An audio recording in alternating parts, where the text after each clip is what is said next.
Hello and welcome to episode 26 of Hardcore Gaming 101.net's top 47,858 games of all time podcast, where we objectively, definitively, and scientifically rank the games you nominate on Twitter. My name is Xerxes, and my AOL keyword is Xerxes. My panelists today are... I'm Carl. I'm Satanga. I'm Wild Weasel again.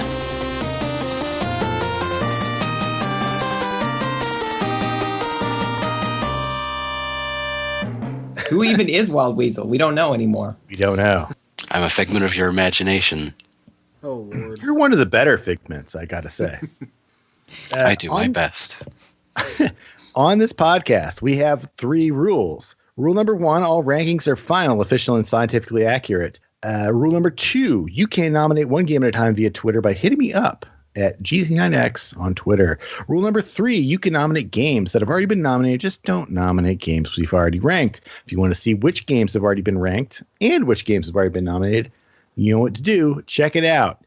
bit.ly/47k games. And remember, if you want to guarantee that we'll rank your game as soon as we possibly can, what you got to do is include that game in a 5-star iTunes review. Anything less than 5 stars, and you will be ignored and or possibly ridiculed.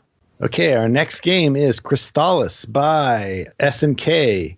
It was nominated by @SuperMattKelly on Twitter and Model Tino on iTunes. And Chris McDougall. To put it in a 5-star review, which is why we're doing it so fast. The platform it's available for is the NES. It was also released on the Game Boy Color, but if you can play the NES version. Earliest release date and territory was April 13th, 1990 in Japan, where it was known as, I believe, what was it, God Eater? God Slayer, I believe. God Slayer. Wow. God Eater is a different game. Yeah. Wow, we got God Slayer.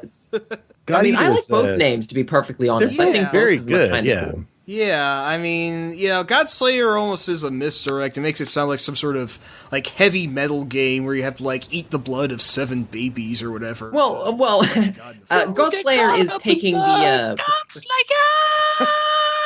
oh Jesus.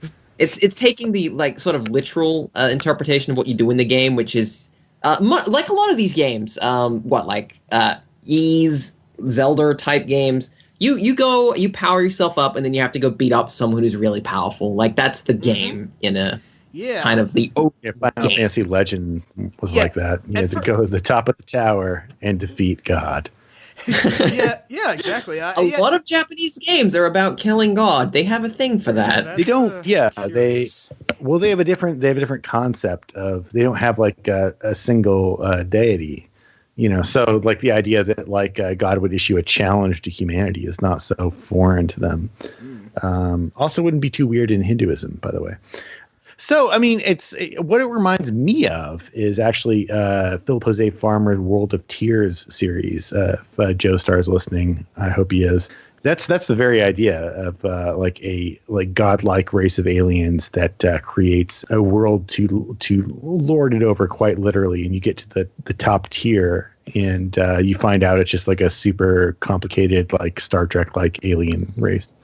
Anyway, I mean, it's the plot between Crystalis and God Slayer. It's the same, isn't it? Like, is the translation mostly accurate? Because sometimes they really fiddle with these games. I don't know. I think this one was reasonably decent. I mean, and considering that, the SNK does not have the best grasp of it. I think for the most part, it's mostly just a few terms are changed in a couple of places, and a couple of the spellings are a little phonetic. Put your lips on something called an insect flute? I might not. Delicious. Before we get too ahead of ourselves, I want to say that at first this game, it seems like, an alternative to Zelda, but I think it is actually closer to Ys. I mean, compared to Zelda, it's a more fast-paced, I think, a little more focus on combat and survival, and less on exploration, and it does have more hard RPG elements in there, like you get magic points, like you get an inventory where you can store several poisoned herbs. By every... Oh yeah, yeah. I mean, let's not dodge the fact that this game is like, hey, you know what would really improve Zelda?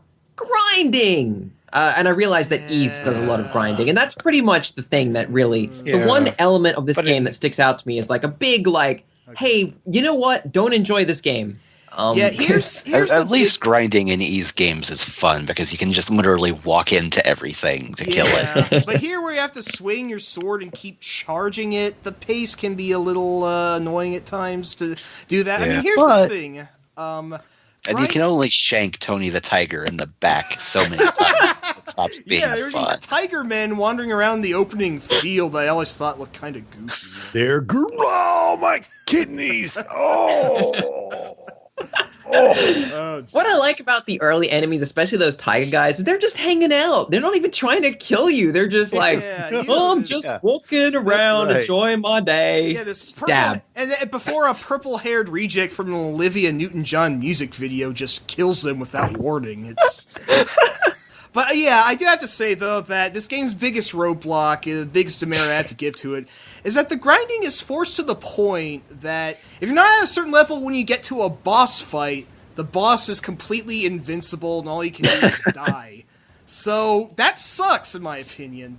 So on the game's flip side, it does an interesting thing, because when you game over in this game, you don't game over in the traditional sense where it's just like, game over, reload your game. Right. No. This game actually lets you continue, and it will start you from when you most recently entered an area, which is a little frustrating if you're grinding and you accidentally get killed and lose 20 minutes. But if you accidentally get killed by a boss, you actually just get, booted back to the start of that dungeon or whatever, which is much more generous than some other games. So I think that's, that's nice. And this is an interesting... late release, isn't it? Like 1990. That's quite late. That was late. Yeah, it was before the SNES was made, but yeah, the 90s. Well, it was before the 1991. It was before the SNES was released in North America and Europe. It was not before the SNES was made. Not quite. It's a late NES game. It qualifies. This is pre Kirby's Adventure, which I think is the sine qua non of late NES games. Kirby is the harbinger of death for a lot of Nintendo systems. It's so good, so perfect, so great. But this is like Battletoads era, I think. Yeah, that's a good classification. It's a lot more friendly than Battletoads, even though you have to grind. Relatively. What I like about Crystalis in some ways is other than the setting, which I adore the setting of. I love post-future fantasy. That's so cool to me. Sega loved doing it. They did it with like Shining Force and stuff. They loved that look. This game has it. It's like Wizards by Ralph Bakshi. It does feel kind of like the Phantasy Star action RPG, doesn't it? Huh. Yeah, and that's really great. There's also elements that they've clearly taken from Nausicaa in like the most like.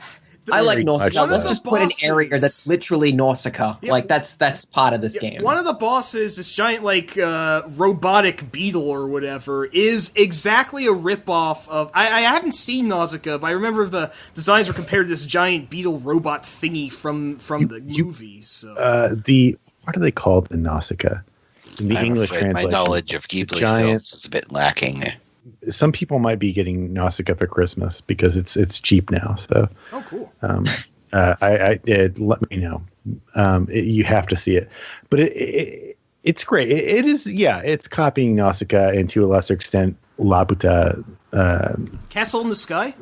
Castle in the Sky. Yeah, that's Castle in the Sky. There's clearly a love of Ghibli in this, and that's great. It really works for this game. It's a very attractive game. It also does a great job of not having too limited tile set. Like there's a lot of area variation in this game. The only areas that get kind of redundant are the caves, but other than that, there is a lot of variance to the textures and the colors and all that. And the ending level is really good. The ending dungeon is really surprising. That's what I also like about this game is how it kind of opens up with like, well, Zelda starts with, a sword. So we're going to start with you basically being Zelda at Link at maximum power. Like you start with the ability to shoot lasers out of your sword. Like that's the start of the game. You only get more. So does Link. If you only have 3 heart containers, if they're all full, your wooden sword.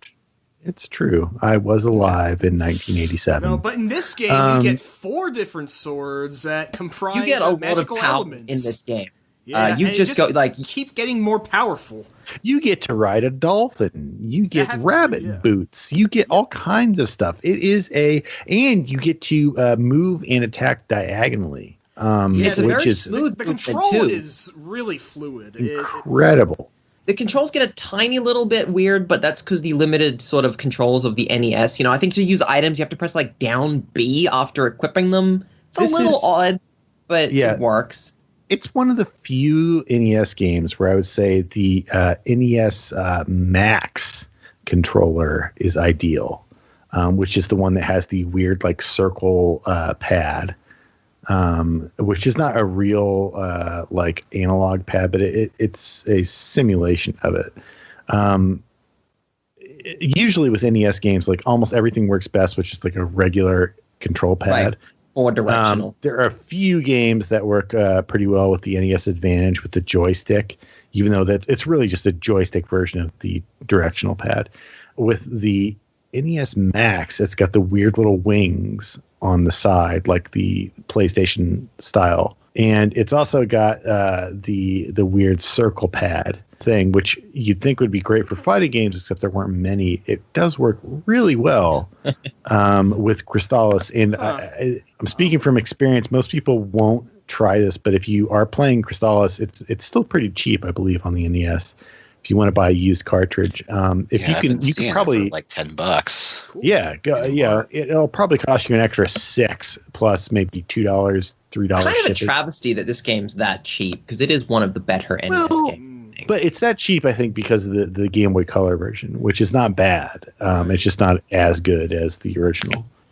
Yeah, I wanted to mention, though, that since Xerxes brought up fighting games, it has to be said that this game is made by freaking SNK of all developers, which I'm still amazed at to this day. However, 1990 was the year that the Neo Geo came out to public distribution, so they weren't really well known for their fighting games yet. In fact, before this, I want to say they were most known for Ikari Warriors. So even then, that they've made a game of this magnitude just still impresses me. This is before SNK became the fighting game developer. Yeah, this is arcade SNK, and I think that you can feel was like Baseball Stars. Right. That was really big on the NES too. You can really feel like an arcade influence in this game. You can see it, except for the grinding. There's a lot of just like the energy of an arcade game in here. And the poisoning.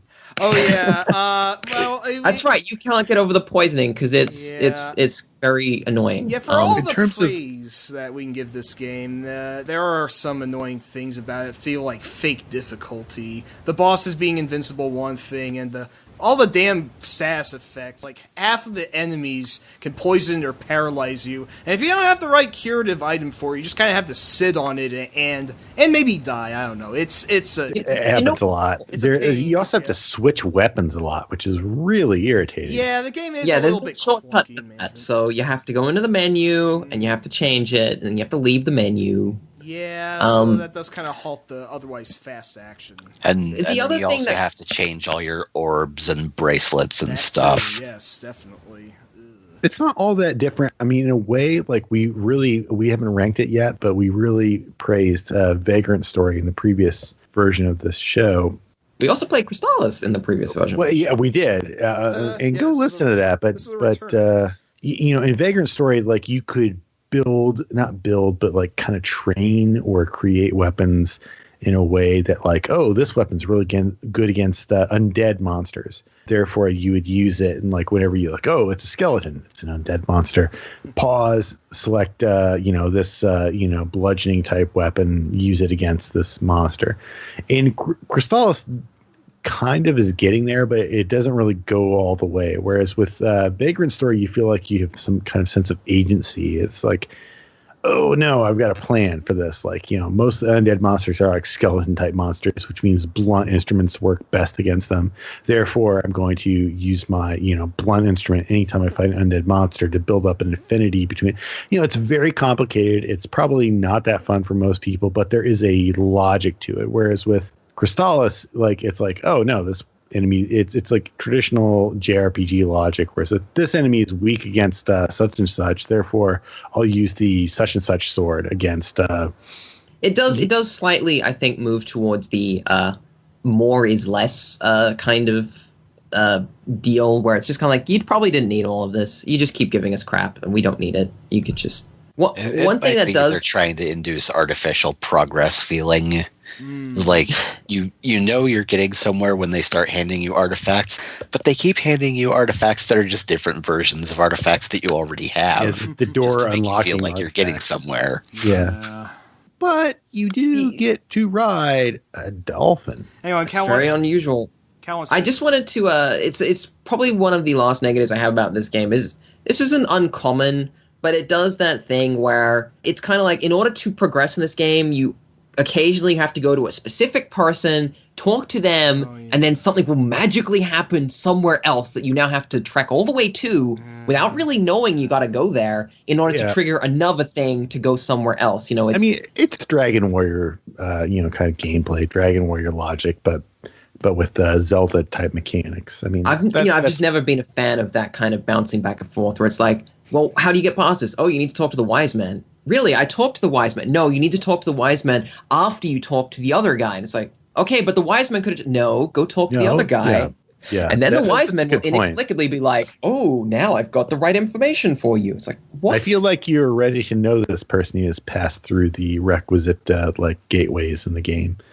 Yes. I understand. Where do we want to put this? I would say by virtue of menu manipulation alone, I would stick it below Mega Man 3. I'm gonna put it above Mega Man 3, because I would say that if you're not gonna play, or even if you played both Zelda games for the NES, if you really want to get your Zelda fix after that, the closest you can get to Link to the Past is still Crystalis. Yeah, like it is a legit action RPG type game. It is way better than Nintendo's own offerings. It's way better than either Star Tropics game, and those are good games. But Crystalis is so much better, and that says something. It is extremely. It is from 1990 or whatever, but it is. I don't think too many games approached exactly what Crystalis was after it, especially with the sort of setting. Like, this was kind of, games moved in a completely different visual and sort of location for the most part. As I said, Sega liked to toy with this, but there's such an interesting setting. Like Wizardry has this setting in places, I think. But, you can't get a game that's like this, where you got this weird technology, but not technology, post-apocalyptic sort of thing. But it's also an action RPG, and it's a very light, fairly solidly put together one. The grinding pushes it down for me. I'm not sure whether I would personally put it that high, but I don't think I'm going to win any fights on this one. There are like a lot of JRPG type, like sci-fi fantasy things, interminglings of those things. Like in the original Final Fantasy, there was like the war mech enemy at the end. You go into the tower where you traverse different eras and in past and future and stuff. But I agree. Like, Crystalis is like from a narrative standpoint, it's not like a great story, but it is a cool game story. Yeah. There's this idea, got the whole beginning part where it's like, back in 1999, the distant future of 1999, the end day where everything ended, and you're dealing I love with, it when games do that. Yeah. Like, oh, what's going to happen in 10 years? Everything's going to explode. 10 years? Are you sure? Yeah, 10 years. Definitely. Yes, everything 10 explodes. years. It serves its purpose. Like, the part of the charm of the NES and NES games is that they lasted in the public consciousness way longer than they were supposed to. Nobody who made Crystalis is thinking like in the future, 20 years, 25 years in the future, some people in various English-speaking countries are going to be doing a podcast about it. Nobody thought about that. They were thinking like, let's make a cool game for now, right now. Let's make it a sci-fi game. And they did a good job. And I would put it between Devil's Crush and Outrun 2006. Interesting. I would say that there are lots of cool arcade racer games that are better than Outrun 2006, although that's a very, very good one. But it does get better. Whereas with Zelda clones, this is one of the best. Like it's hard to say. Like you see maybe the Secret of Mana games. There are 2 of those, or if you count the Game Boy one, there are 3 of those. It's pretty good. There's Secret of Evermore, which is pretty good, but that's about it. This is a great Zelda clone, very early in the Zelda clone genre or subgenre of games or action RPGs. It's good. I mean, it's hard to argue with this one. Crystalis is really fun. What I like, the only real problems with Crystalis are the baggage it carries for being pretty much an NES game, in the sense that controls and kind of the mentality of grinding and all this sort of thing, which is not necessarily fun. But if you can get around that, it is very fun, and it's a very well made game. And that kind of mentality was present in Zelda 2. Yeah, definitely. I don't know where we'd rank Zelda 2. I don't think it would beat Crystalis. I'd much rather play. I would rather play Crystalis. I mean, I love Zelda 2. I'm in agreement with this. I have to absolutely. Yeah. It might be a hot take to say that Crystalis feels more like the game Zelda 2 should have been, or I love Zelda 2 as well, but let's face it, Zelda 2 is not Zelda 1, and Crystalis feels more like Zelda 1. Yeah, if you look at Zelda in a timeline of like Zelda 2, which had influence on the series, but not it had influence on games in general, but it's not considered a great game in its own right, because it's just insanely difficult. So you look at Crystalis as being like kind of Zelda 2.5 or something, or like the imaginary Zelda 2 or the fantasy Zelda 2. It fits the bill.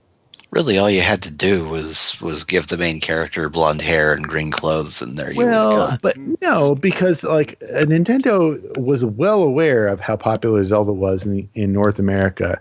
That's why there are 2 Star Tropics games.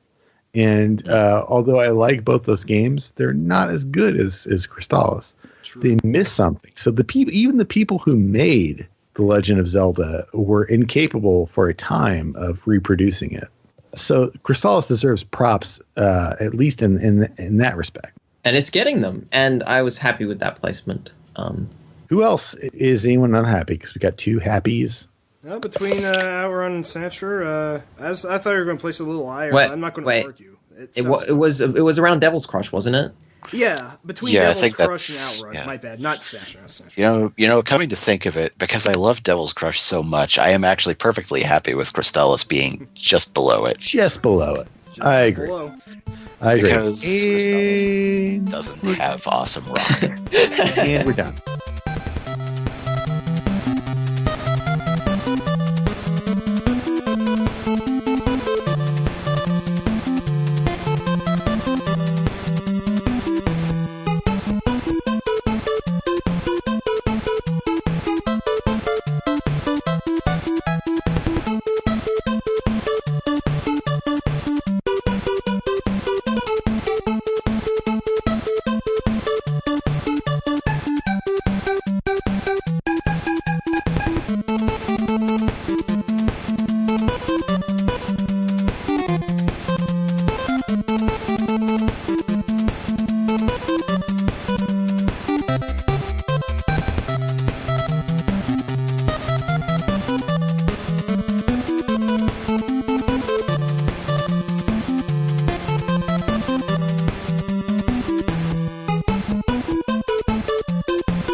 Our next game is Shadow Man, which was nominated by Fackenbird on iTunes. It was developed by Acclaim Studios T-Side. It was published by Acclaim Entertainment for the Nintendo 64. Earliest release date was March 9th, 1999 in Europe. Come to think of it, it also came to the Dreamcast as well. Apparently the superior version, but I've only played the N64 one, so... Shadow Man was released on the N64, the Windows system. Right.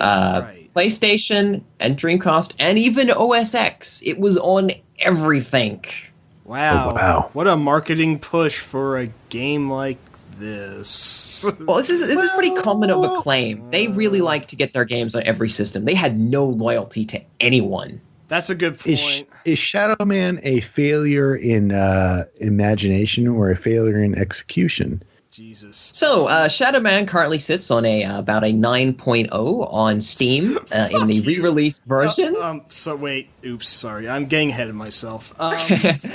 Yeah, no, so Shadow Man, so it's based on a comic book, which I believe is also called Shadow Man, surprisingly enough. And it stars a dude by the name of Michael Leroy. And he is a voodoo warrior who is protecting the live side, which is, I don't know, Earth, like regular Earth, from the dead side, which is kind of like their version of hell in this franchise. Like it's where all the dead go, but it's not hell, it's just called dead side. And so when it's night or when he's in dead side, he can become, or does forcibly become, Shadow Man. And he's basically an immortal, like, voodoo warrior who doesn't really do that much because he kind of shows up with no powers and a gun, and that's the start of the game. Basically a combination of Marvel Comics Ghost Rider and the WWF's character Papa Shango. But yeah. I think he's more respectful to the voodoo and religion than Papa Shango was. You never really get the feeling in Shadow Man that they're kind of too like cultural appropriation-y. Like, I don't it's think just kind so. of, yeah, I agree. Like it really just feels like I'm a voodoo, like there's voodoo involved. There is the voodoo woman type character, but she's reasonably well presented. She's not like, she doesn't walk around with like bones all over her, like a bone dress, and being like, Well, thankfully, she's pretty sensitive about that. Where this game offends me is that it feels so much like it's trying to ape Todd McFarlane. But I don't know if I'm getting ahead of myself. But at least it's picking something that's real. And I think Shadow Man, for what it is, granted, it is a attempt to, let's come up with a cool idea, type thing. Like a hexen type thing of like, instead of like witchcraft, like European witchcraft, let's do something different. Yeah, well, what struck me about Shadow Man is definitely, I was saying it because I actually streamed this one on our stream channel that we now do. I was just thinking it's an interesting sort of Americana horror. Like there's a lot of this like cultural things that are not Western. It's very sort of this voodoo sort of thing. It's a new world thing, is I think what you mean. Yeah. And it's interesting that it goes in that direction, and it's an interesting sort of setting and atmosphere, and it doesn't feel like a lot of games that were coming out at that time. And I know that you could, I don't know, go on about and I mean, look, there's a way of looking at this. Like, it's cultural appropriation, etc. But which is true, and that's a valid criticism, but. It's also a game from 1999 that stars a Haitian person. It's like it's a descendant of African slave, and it does not portray them in a negative light, in my opinion. No, I was very happy. It's just like he is a guy, and he is the Shadow Man, and that's it. Yeah, he's treated about the same as like the Phantom or the Shadow or Batman or whatever. It's the same. Yeah, here's the thing. I think that, the setting really is interesting, and that Michael himself is actually a pretty neat character. It's just, I kind of wish this was a point-and-click adventure game, actually. I think it would have been better. Yeah, no, I definitely. agree. I think really focusing a lot more on the story and setting would have done this game wonders. Instead, it's a third-person shooter, which... Boy, is it a third-person shooter from 1999. This is wow. Sub-Tomb Raider shooting. It's like... the best that can be said about this game is it's so expansive, you can get lost forever. Yeah, like, I don't know. Should I describe how much the combat sucks first, or talk about the Byzantine level design? The combat's main issue is that you start with a gun that you gradually unlock the ability to charge it. You unlock other weapons, but for the most part, you'll just want to use the gun for at least a large part of the game.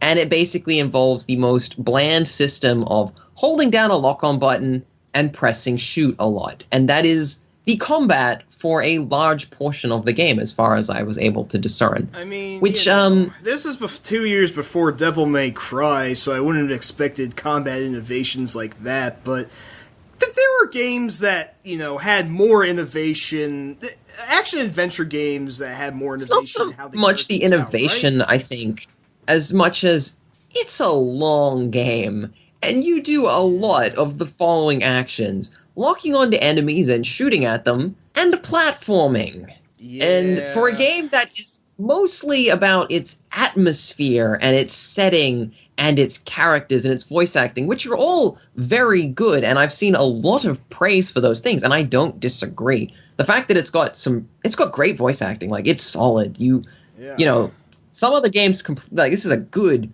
voice acted game. Got subtitles too. That's very nice. Full subtitles, great for someone who's hearing impaired, which not all games delivered, so that's nice.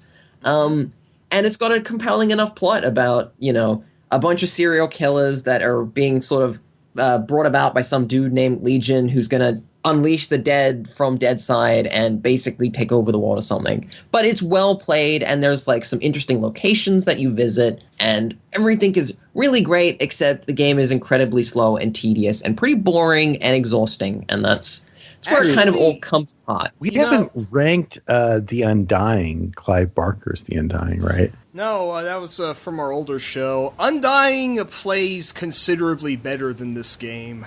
They both do the dual hand system, though, which is interesting, that both of these games, based on the occult and New World sort of thing. One goes Lovecraft, one goes this Haitian voodoo thing. And they both have dual-wielding weapons, and they both have a lot of, like, this sort of magic thing. One thing that bothers me is Shadow Man is supposed to be this Lord of Deadside, and he starts out so weak and pathetic. Like, the basic zombie just kind of beats his ass around. It's can they start him out as being badass and super powerful? Because he seems like he should start out pretty bad. Like, he's a pretty cool character, like, in terms of design. He's got these glowing eyes. He's got like a glowing, like, torso tattoo. He's got like a he's got like a gun. He runs around with like skulls and stuff, and it's wow, he's really cool. Does the player feel good about growing into that role? And I think that not really. Like, you spend a lot of time trekking through the environments to get the most piddly abilities. Like, you have the ability to shoot fire, and it's like, cool, it doesn't do any damage. That's right, it does almost no damage. Wow, cool, that sucks. Kill 20 more wraiths, therefore, and then you will have, the ability to upgrade your, something. You get I get very little, and a lot of your things that you collect are like, congratulations, you can now open a door. Wow, I'm empowered by the ability to open a door. Right, and we were talking about maybe 2 episodes or 3 episodes ago about Metroid, and about how Metroid's abilities that allow you to traverse deeper into the planet are all, for the most part, weapons as well. And so you feel like you're doing something useful, you're learning a new skill, you're playing around with a new technology, whereas with other games, and not just Shadow Man, but I would say like even Symphony of the Night and its ilk and its successors are kind of like that. It's like, no, you've got like the mist form, which means you can turn into a mist and go through bars. It's not as creative, and it's not as Shadow Man picks up a lot of really lame powers. Like, now you can climb up a waterfall. Now you can push a rock that's on fire. Like, these are the powers that the all-powerful, immortal Shadow Man gets. Like, you can touch fire. Cool. You think you get something to, like, I don't know, like grow devil wings that fire sonic waves, or cause enemies, like, livers to explode or whatever. I don't know. Or you could go a different route, and if you really wanted to pay respect to North American, like kind of like African American folk religion type things, like hoodoo type things, you would go through. It would be a game more like L.A. Noire or something like that, where you're like dealing with influencing people's responses or getting the truth out of people by different means. And you're dealing with you're going down to like kind of New Orleans folk tales of Gree men or something like that, of like dealing with like people who are capable of like their influence and power is subtle, but it's powerful. I mean, where I want to go with kind of an alternate take a little bit on what Shadow Man is. Shadow Man is an interesting game because it is including kind of the labyrinthian levels, the very moody music, quite good music, and very hostile environment. It's a game that feels very oppressive. It does very, very well at making you feel like everything is like against you. Like it is just a very constricted feeling for a game that is essentially a platformer where you run around and shoot things. And it's got a very strong sense of what the actual world of Deadside is, whether it's a good thing or a bad thing. It's a weird one for me because you could make Shadow Man a better game in a lot of ways, but the more you kind of make it better would probably lose a little bit of what I think the fan base and the people that love Shadow Man like about it. It's not the elements that would make it good. It's just like, wow, this thing is like this oppressive game that really kind of constricts around you and just like, oh, this is so annoying and just so exhausting. But that's the world of Deadside, which I think is really, really nice. And I do think that it's kind of nice and amusing that you collect dark souls in this game, and that's capital D, capital S. I wonder if From Software was a fan. To the thing that I think is that this game actually does, to me, have elements of Dark Souls and Demon Souls in it, where it has that kind of very distinct flavor and approach to what it is that doesn't necessarily fit the conventions of like, boy, this is fun. But it's like, no, maybe it's not trying to be fun. Maybe it's trying to be a game that's like, well, you're freaking fighting horrible serial killers in like hell. You're not supposed to be like, I'm having a thigh-slapping good time here. No, it's supposed to feel like, oh. Yeah, it's an action game, but it's got a level of thought put into it that people, especially at that time, weren't used to. I also really like the antagonist list, which is 5 serial killers, and they're all like amusingly themed like serial killers, which, again, not common for games to do that, especially then where it's just like, it feels almost Silent Hill-ish in a way, where it's just like, you have a bunch of serial killers and they all have, you go and basically fight these serial killers in their home turf. That's part of the game, which is well, I would say, where do we want to put this? This is a tough one, a very tough one. You guys have really talked it up a lot, but I'm sorry. I'm just looking at it 100% technically, regardless of all of the good things about its setting and how it's built. But as an actual game to play, I really could not get into it. I feel bad for wanting to place it lower because that was quite a bit to say about what Shadow Man does right. I'm thinking like maybe below Snake's Revenge, above WWF No Mercy. Maybe it deserves to be higher than that. But I mean, like my challenge place is it lower initially, but I was going to place it a little higher. I don't know if we're going to maybe shift this around a little bit, but I would have a hard time putting it below our current placement at 60 of Donkey Kong Country 3. I have a hard time kind of like, it's such an odd game. It's a very difficult one. It's interesting because Aliens Infestation, which is just above that at 59, it kind of presents to you the most like sanitized and most well-constructed sort of similar concept in a lot of ways, because it's a Metroidvania in its way. But it's kind of like the opposite. Like it does so much, tries to do so much right that it kind of like, but it doesn't really feel like an Alien game. And it takes it into a different realm, like a 3D realm. But, I think around this area is pretty good, this general sort of zone. Well, so we got 3 of us, and this is basically 3 people are talking about Shadow Man. Can we agree on where would we say, like, agree on above or below Alien Infestation? Let's try that. I mean, I'll agree with that. I'm playing the heel in this one. Like, no, but I think you're all right. Like, you don't have to pretend like Shadow Man is a masterpiece. I think the important thing is we talked about Shadow Man. We justified Shadow Man. Put it below Aliens Infestation because it's still got rough edges.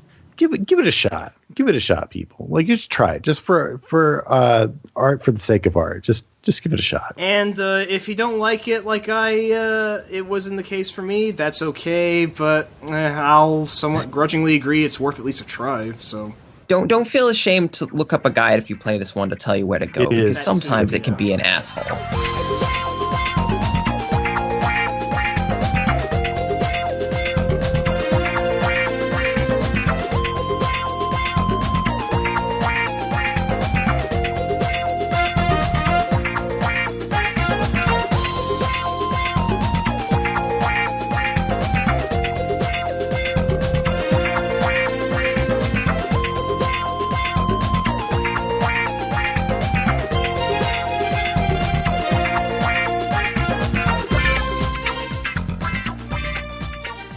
Next game is Rats, which was nominated by Anemic Cinema on iTunes. It was developed by Tarantula Studios and published by Take-Two Interactive for the Game Boy Color and Game Boy. Its earliest release date was 1998 in Europe for the Game Boy, but for the Game Boy Color, it was released in 1999 in North America. And because I have not played Rats, I will cede my authority and position to Bob Ayer, who is the designated Xerxes in all such instances. Thank you. Okay, Bob, this is your chance. Cancel the podcast. Let's not cancel it over such a parvis opum. Well, of a game here. No, do it. I seriously wanted to be. I mean, if we did, we wouldn't have to talk about this game anymore. I'm just saying. It's not worth it. I mean, Let's not. Rats is a game. Rats. It's a game. That's really all I can say about it. We only have to talk about it for about 10 minutes, you know? Yeah, let's I think we civil can here. fill the time sensibly. Yeah. Well, okay, so Rats is a Game Boy platformer. Do you need more than that? Like, it's a Game Boy platformer that is not a big name. You know, like It's not licensed and it's not made by David A. Palmer Studios, so that's already 2 points in its favor. Like the thing is though, it's like, you know, there is literally I've never checked the list, but there's got to be like literally like 100 or 200 or 300 no-name platformers on the Game Boy, because this system lasted for over a decade, and this is a game that came out like, what is this, like pretty much like 88, I want to say. 9 years since the release of the Game Boy. They've released Rats. You know, like they went, well, we could still make Game Boy games, so let's make Rats. And as far as I know, Rats is actually the team that made this Tarantula did a reboot remake of Montezuma's Revenge, and I believe the engine is the exact same as Rats. So they kind of made Montezuma's Revenge and went, cool, we got an engine, let's make a bunch of other games. And they made Rats, they made a Muppets game, I think they made a couple more, you know, and they just, like, let's just make platformers. I would bet you anything that engine got shoehorned into the weird-ass Austin Powers PDA games for Game Boy as well. Those were a thing. Look it up. What you have is you have a game where you play as a really cool rat with sunglasses, and it's a pop gun, but he shoots bullets that hit enemies in the actual game itself. And you platform around, I assume, a variety of locations. I can't say I got too far in this one, because I didn't think it was going to change that much, to be perfectly honest. But, you know, you kind of just move through, like, buildings and sort of alley-ish locations, which are, you know, fairly typical Game Boy limitations tile sets. You collect food. You have to rescue someone in this. I remember reading the plot to it. I can't quite recall, but someone's kidnapped and you have to return to a life of crime as a hit rat or something. Like, that's the plot. Yeah. Don't ask me. Yeah, how it plays is that you just simply have to get every item in the level, no exceptions. So this is half collect-a-thon, which, you know, might be a demerit for some people. And then you get everything, get to the exit, make sure that you don't get killed by any of the enemies. Which is difficult because you have one-hit kills. Yeah, if you die, you get plopped to the beginning of a level, so But to the game's however, credit, yeah, you don't. Nothing resets. So if you collected items and you die, you don't have to recollect them. They're still enemies stay dead and collectibles stay collected. So that's okay. And I think the game is fairly generous with the extra lives, and it gives you a password at the end of every level. So as long as you're willing to write down passwords, you've got a fairly simple completion to the end of the game if you can continue playing it. Which, to be fair, we might be sounding kind of exhausted about the concept of rats, but to be honest, when I played it, I was like, this isn't bad. Like, it's not like, wow, this is the greatest game ever. But, if you were to get this game for, I don't know, like $40, $30, whatever your Game Boy game would have cost, maybe $20 secondhand, like a pile of games or whatever, or your grandmother or your aunts or your uncles or whatever, someone bought you this game, and it was just like, cool, it's a game. It's not There bad. is one point about this game I'd like to make. This game is Commodore 64 as heck. This game, you could have put this out say maybe 91, 92, and you would never be able to tell the difference. Yeah, those axes that keep flying up and down in particular remind me of objects from Monty on the Run. I would in fact argue that Rats is basically, literally, Manic Miner with a gun and slightly less dumb jump physics. Like, the actual sort of platforming works fairly well. I really don't like the slippery platforms. They basically cause me to have, a fit. But, the actual controls are fairly tight. This game doesn't...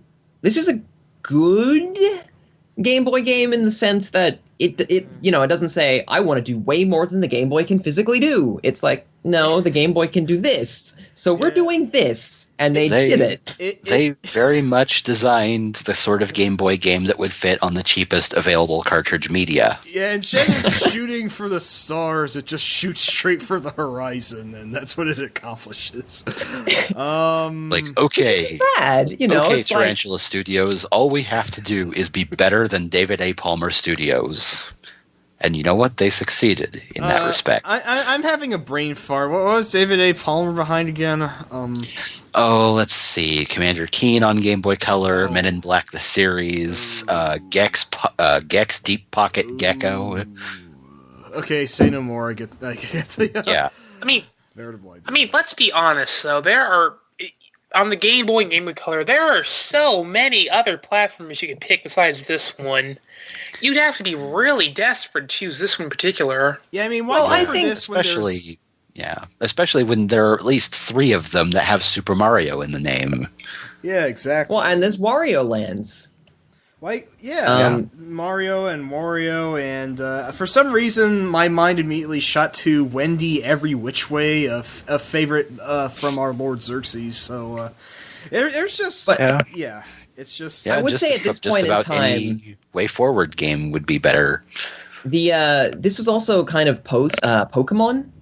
Which I think is a kind of a concern for this particular game. Like, the sentiment for what you were going to play on the Game Boy had probably shifted a bit at this point, People were gearing up more for the Game Boy Advance, and you had a couple of Pokemon games out at this point. I think, was Silver and Gold out at this point? I think it was. I think they would have come out the following year. No, 1998, which was the GBC release, that was actually when Red and Blue made it to the shores. Really? Okay. Yeah, Pokemon cut all of that later. Bullshit. Later in the North American territories than you think, but I should also note that Rats or Reservoir Rat was actually released on the original Game Boy in Europe. Yes. It came to the GBC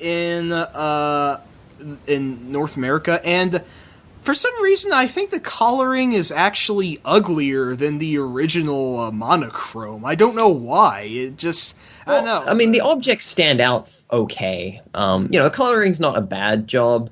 The music is, I believe it's mostly, stolen. It's kind of like pseudo remixes of some more famous songs, I believe, for the most part.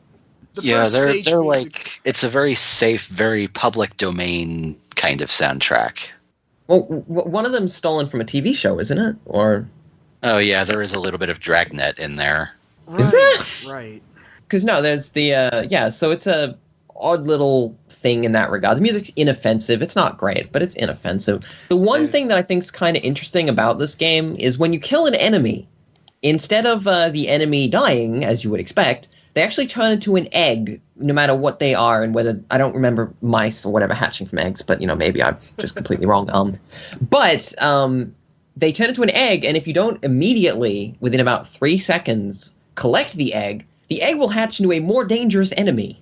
And they kind of track you across platforms and things, which is an interesting touch. That's actually the exact same thing Joust did.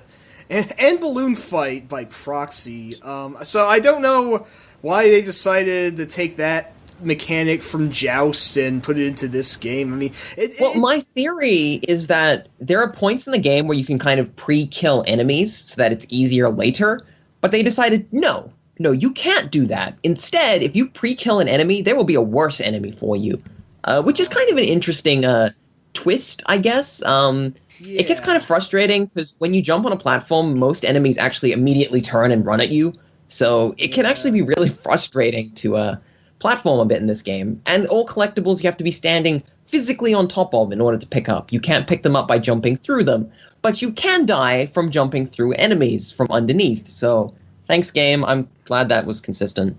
That's probably enough rats. The one thing I want to say is, there are 2 different box arts for the game, as you would expect.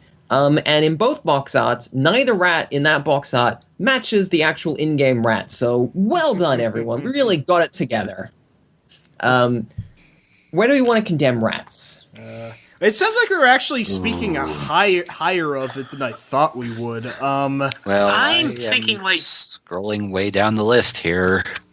The thing of it is, per se, it's not a bad game, but looking at what else we have on the list, just whatever we've ranked higher has had a reason for being ranked higher. I'm thinking maybe right below the New Zealand story. Is that too low?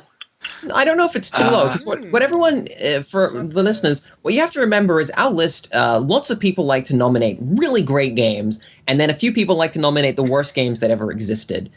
We very rarely get, and Anemic Cinema pointed this out when they asked us to rank this game, we very rarely get a run-of-the-mill, mostly mediocre, kind of bland game. We very rarely get those. When I actually had last playthrough of the game I had, you can enter your name and it allows 8 characters.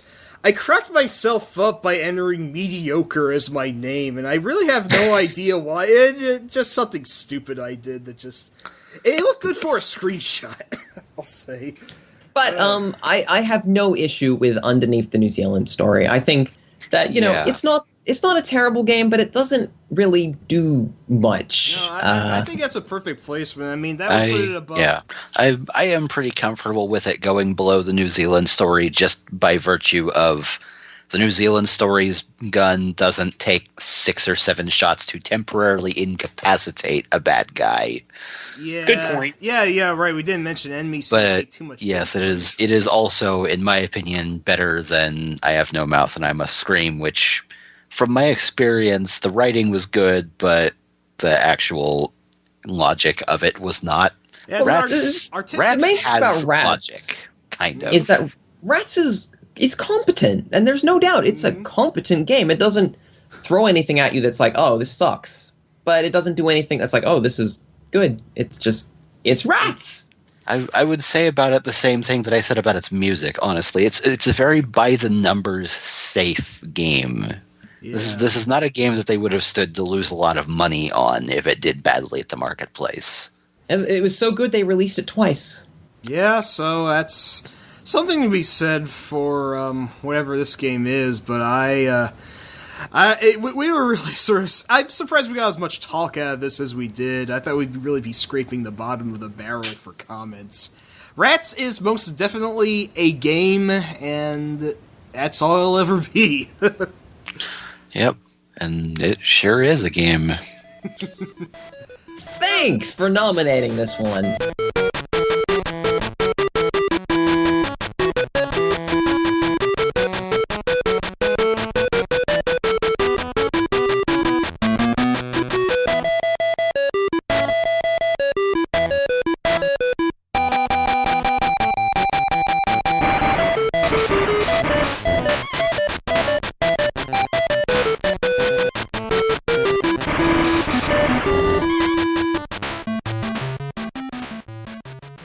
that's all for this episode of Hardcore Gaming 101's Top Games Podcast. Special thanks goes out to @Super Matt Kelly and Montaltino on iTunes. And Chris McDougall for nominating Crystalis. @Falkenbird for Shadow Man, and Anemic Cinema for nominating Rats. Thank you guys for nominating those games. And thanks as well to those of you we haven't gotten to yet. We will be getting to you soon. We're always thinking about you night and day. You are the ones. Thanks as well to my lovely co-hosts and compatriots, and to our editor, Jeff Rude, and to our theme song composer, Miteki, and of course, to the support and feedback of listeners like you. You can support this podcast even more by making a small monthly donation at patreon.com/HG101. I know I did. You should too. You can also help us out by subscribing to HG101 on YouTube. It's a great way to listen to this podcast again. But you also get to see somebody play the game while we talk about it. That somebody is usually Bob, like 90% of the time. Usually, yes, but not always. But the most important thing is that it's a way of listening to us say the exact same thing again, but it's, in my opinion, more enjoyable. You can also help us out by subscribing to @GCINext, that's me, and @HG_101, that's Kurt, on Twitter. But you can also subscribe to the rest of us, by the way. We do have accounts there. You do. I'm not going to tell you what it is, but you can find it. You can find it out. Hey, what do they get from you that they don't get from me? Huh? I regularly most of my stuff is just retweeting you guys anyway. That's all I really know. Do. It's great. It's great. But most importantly, help us claw our way into the podcasting firmament by getting on iTunes, subscribing to HG101, and giving us a 5-star review.